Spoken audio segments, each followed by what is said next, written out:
It might be delicious, but it definitely requires a dictionary. Papanchaka, beef baboti, lamb stew, chicken stew, monkey ribs, the Chow Township food.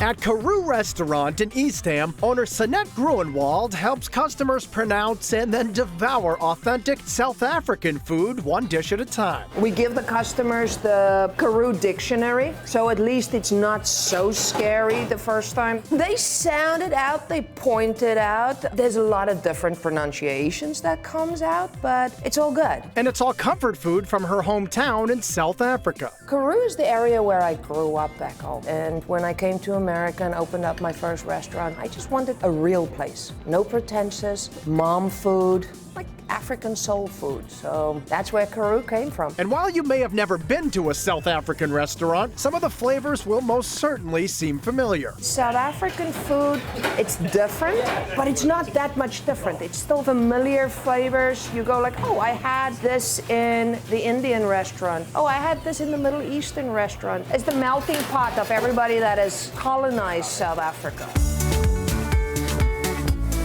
The space itself will make you feel like you've left Cape Cod for Cape Town. What I want you to feel, and what a lot of customers say they do feel, is they're walking into my dining room at home. They leave Cape Cod at the front door and step into South Africa. And once you've settled in, you'll want to get that dictionary back out to order, because the names of these dishes can be quite confusing. Like the steak and chips, which are actually just steak and fries. Peri peri, which is a flavorful tomato-based sauce used on Karoo's addictive wings and sautéed with shrimp. And the so-called monkey gland ribs is just an unfortunate name for the unique spicy sauce. Growing up, I never even thought monkey gland. You just have monkey gland sauce. Until the first customer went like, ew, and I was like, oh, monkey gland. It's a spicy sweet barbecue sauce. It's like the A1 sauce of South Africa. No rabbits were harmed, making the Durban bunny chow. In fact, bunny chow is just a South African slang term for bread bowl. And at Karoo, you can find one filled with spicy lamb and vegetables. The whole vessel is the most amazing meal because all the juices and goodness is soaked into the bread. So you eat down to the last crumb. The Karoo bunny chow is a spin on the classic and looks more like a South African version of poutine, that classic Canadian hangover helper. The Karoo bunny is excellent hangover food. It coats the stomach, the spices makes you sweat, wakes you up, and there's enough carbs in there to get you going for the rest of the day.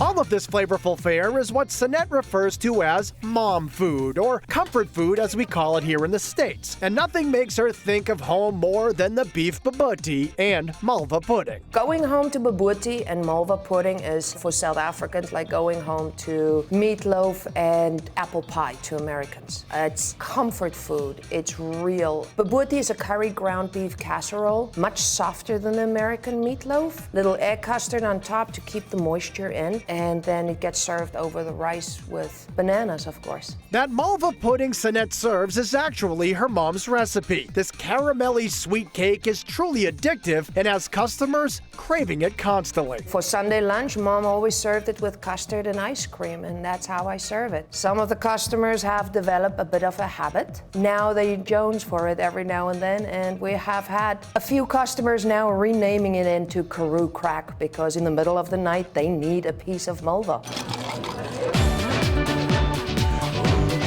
While she may be half a world away from her family in Karoo, she's created her own family here at the restaurant. There's a special bunch of men I've got around me here, so how can you not have fun with this bunch? And to me it is like, if we don't have fun, the people are gonna taste it in the food. Coming from South Africa and being here and having my own restaurant and having a South African restaurant and it works, that blessing every day feels absolutely amazing. And it makes me less homesick.